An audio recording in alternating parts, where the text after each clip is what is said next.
Alright, no matter how you feel about the state of the movie industry, I think pretty much everybody can agree that Hollywood is most definitely not in another golden age. In fact, recent years have even been referred to as the age of reboots and superheroes, and it's the latter I want to discuss here today, and the Marvel Cinematic Universe in particular, obviously. Now, before we begin, I would just like to say that unlike most of my other videos, I won't be putting up pictures for individual movies unless I'm referring to a particular scene, and will be sticking mostly to posters and things of that nature for the sake of the points I'll be trying to make. Okay, so with that out of the way, let's get right into it. Now, in the past few years, many different camps have arisen as to what's really to blame for the decline in quality movies. And the most popular of these two groups either say that superhero movies, and particularly the MCU, are one of the only good sources of entertainment left, and the other saying that the MCU dishes out nothing but nonsense and is directly responsible for the declining of Hollywood. So from there, the question must be asked. Is the MCU what's arguably killed the movie industry and left Hollywood as a shell of its former self? And to that, I actually have to say no. Because when you look at it, most Marvel movies are actually good. They tell good stories with enough references to the comics to keep more hardcore fans happy, while at the same time making them accessible to anyone. Really, it's no different than adapting any regular old book to the big screen. And for the most part, Marvel has it down to a science. So what I'm saying is, I have to disagree with people who say that Marvel movies aren't real movies or that they're bad on principle or something like that. Because any writing expert, which to be fair, I most certainly am not, will tell you that most of the time they do really make for good entertainment, be it as an adaptation or just as a movie. However, what I do believe killed the industry was the studio's reaction to the success of the MCU. Because they saw what the success of such an interconnected story could make at the box office, and suddenly every major studio wanted one. But not only that, they also decided to start exploiting anything with a built-in fan base, hence the reason for all the reboots. And within a few years, Hollywood suddenly went from a tinsel town of just producing scripts to see what could make money while also throwing in a passion project here and there, to suddenly craving interconnectivity and not being interested in anything that wasn't already established or couldn't be made into a larger story. And the thing was, the MCU was one thing, but to suddenly have everything you're going to see demanding that you've either seen other things first or trying to get you hooked on upcoming sequels and spin offs easily started to exhaust the audience. And of course, that's not even getting into the fact that most of these studios heavily changed or botched most of the older franchises they were trying to exploit, which only succeeded in getting the people they were trying to make money off of really mad at them. And let's face it, in the age of social media, these fan complaints and the studio's complete bafflement at what to do about them were going to happen and be seen by outsiders. Because what they didn't understand is that Marvel had taken its time in establishing itself and consistently kept the fans happy because it was more than just about the money, which is why I openly admitted that their movies were good because they put quality and honoring the comics first. Now, contrast this with the DCEU, which has been plagued by problems since inception because they're more focused on deadlines and trying to replicate Marvel rather than stopping to understand why it works, which, as I've said in other videos, is a surefire way to screw whatever it is you're doing up. And the other studios have also been running into the same problem to varying degrees as well. And because of the studio's sudden fixation on shared universes and established franchises, most original scripts aren't being made into films by talented filmmakers like they used to be. And instead, these people often have to turn to these types of movies that are ironically denying them that very chance if they have any hope of establishing themselves. Because if you really look at it, only the best of those established long before the MCU ever took off are still able to get the big studios to fund their standalone projects. And even then, it's because they have a fan base, a pre established one. And that just isn't healthy for Hollywood, since it had long built itself on making as many scripts as possible and seeing what takes off, allowing filmmakers to rotate in and out and give them at least a chance of establishing themselves. But because of their sudden obsession with these big, pre-existing interconnected action movies, these people either have to cave to the pressure to get any kind of presence or stick to low-budget independent movies.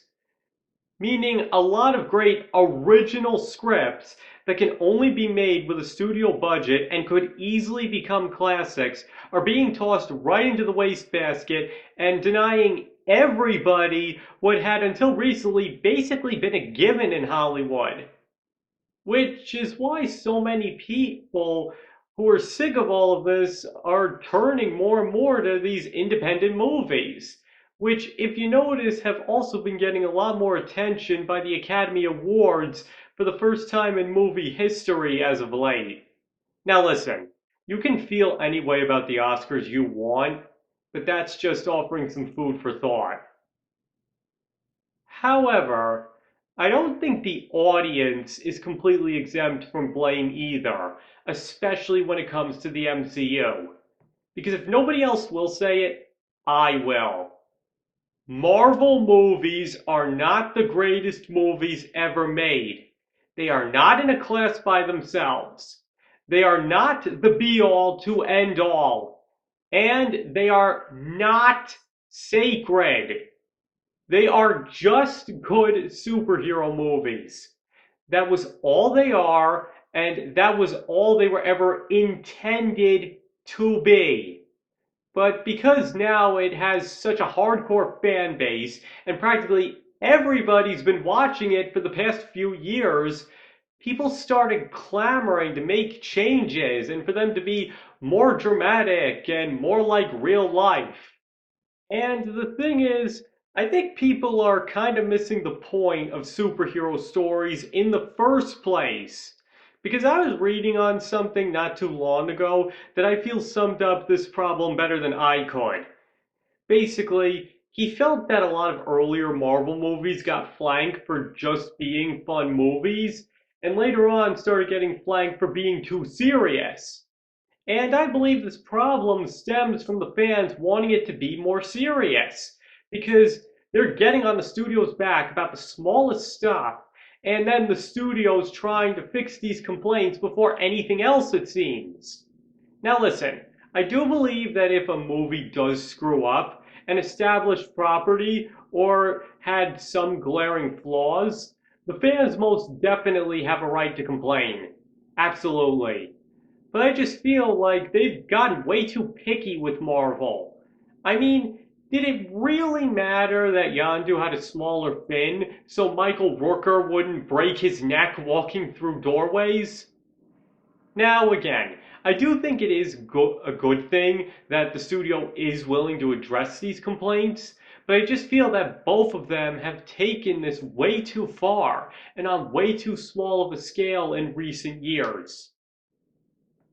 And I feel that this is especially true for fans wanting more serious stories. Because here's the thing. No Marvel movie is ever going to be on the same level as William Shakespeare or Citizen Kane. And yes, I know it's become something of a joke to say that Citizen Kane is the best movie of all time, but I'm willing to say it even at the risk of getting laughed at. Citizen Kane is one of the greatest movies of all time, and its innovations to cinema are so revolutionary that whole books have been dedicated to explaining how it did it. And Marvel was never intended to be anything like it. In fact, I'd even say that the pressure from fans to be more serious has partially led to it fumbling a bit in the past few years. Because a typical Marvel movie's tone just does not gel with more dramatic and nuanced storytelling, as has been proven time and time again by other studios trying to replicate that in movies that it was not appropriate for. Seriously, there was no reason they should have been trying to inject so many jokes and funny moments into It Chapter 2 other than to make it feel more like a Marvel movie. And simply put, dead serious cosmic horror and quips do not work together, as many complained after it came out. Now, my point here is that if Marvel just stopped trying to be so serious and stuck more to doing what they do best, they would be better off. Take Spider-Man No Way Home, for example. Because when you really strip it down to its bare bones, it has a pretty basic story. Hero makes a mistake, it costs him dearly, and he must decide whether or not to give in to revenge. But the thing is, the writers were able to make the movie so much more than that because they dedicated so much effort into honoring the previous two Spider-Man trilogies and just trying to make the fans happy by addressing real criticisms the previous two movies had instead of only minor flaws people blew way out of proportion. And it never feels like they overdo it either, because it feels like it's being made by people who loved those previous movies as much as the fans who are watching it did. Alright, in case I'm not making myself clear, what I'm saying is that instead of trying to fix every little complaint the audience had and trying to make it as serious as possible, they just tried to make a movie that pleased fans of Spider-Man everywhere, and in doing so created one of the best superhero movies of recent years. All because they went above and beyond the Call of Duty in honoring something that they knew the fans held dear to them. In other words, they didn't give the fans what they wanted, they gave them what they never knew they wanted. And that's what happens when the audience just sits back and only stands up when the creators do something genuinely wrong instead of just complaining about very superficial things all the time. But in the other direction, there are also way too many people out there that'll defend Marvel like it's some kind of sacred religion. And listen, you are free to love whatever you want, but you have to know where to draw the line. Because there are people out there who will just love anything that Marvel puts out simply because it is Marvel and will defend it to their dying breath. And like I said before, Marvel is not some sacred text or on some higher plane of being than all other movies. They're not infallible, and it's okay to say so if they put out something that's genuinely bad. It's like I said, people just need to accept that Marvel movies are just as much movies as that forgotten 80-minute comedy from 60 years ago that nobody remembers and wasn't very good.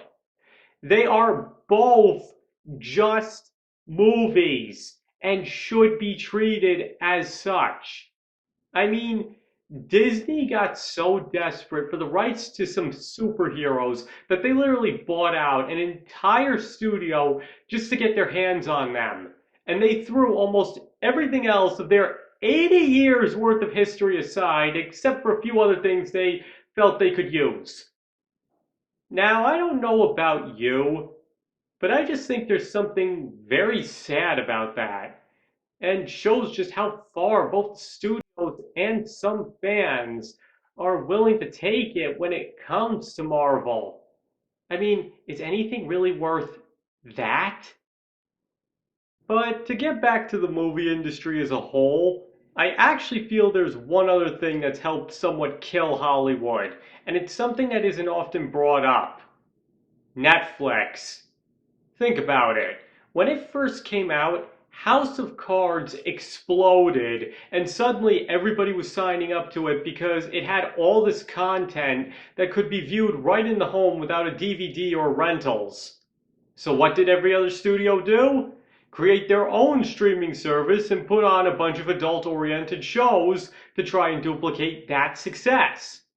And now suddenly the general public is paying hundreds of dollars in yearly subscriptions and finding it nearly impossible to keep up with all these different shows being released. Because I don't know about you, but I find it so impossible to keep track of all these TV shows that I simply use the streaming services for easy access to movies and don't even bother with them. And I'm sure many out there will agree that most of us have better things to do than sit around all day trying to keep up with all these shows the streaming services are putting out. So what I'm getting at here is bombarding your audience with content may not be the best idea either, and ironically might actually get people to stop watching your stuff. So in this case, it's less a question of quality and more about making it difficult for people to find the quality entertainment and whatever suits the fancy of any particular person. That's the real issue. Alright, so to put it all simply, no. I don't think that Marvel makes bad movies or that they are the direct cause of the movie industry's decline. However, I do believe that it was everyone's reaction to it, studio and audience alike, that led to these problems, with the success of Netflix and its format also being a major factor in all of this as well. And I know there are other sides to this debate as well, with many citing political reasons, but if you don't mind, that's a subject I'd rather not cover here. But before I wrap this video up, let me leave you off with this to think about. Todd Phillips said that the only reason he did the movie Joker was because he couldn't get his script made unless it was about something related to superheroes. And in keeping with how obsessed the studios have become with superheroes and shared universes, this shouldn't come as a surprise to anyone. But let me ask you this. If he somehow had managed to get it made by a studio as a regular old movie, do you really think it would have gotten nearly as much attention from the general public as it did because it was an origin story for the Joker? Well, that's pretty much everything I wanted to say. So now I'd like to hear your thoughts on this. How much do you think the success of the MCU is to blame for the decline of Hollywood? Or do you believe it has nothing to do with superheroes at all? Please feel free to discuss your feelings in the comments. But remember, let's try to keep it a civil debate. I know this is a very divisive subject, but I only want to have a discussion here, not a violent argument. And everybody is entitled to how they feel about this. And thank you all for watching. I very much appreciate all of it. And I hope to see you all next time.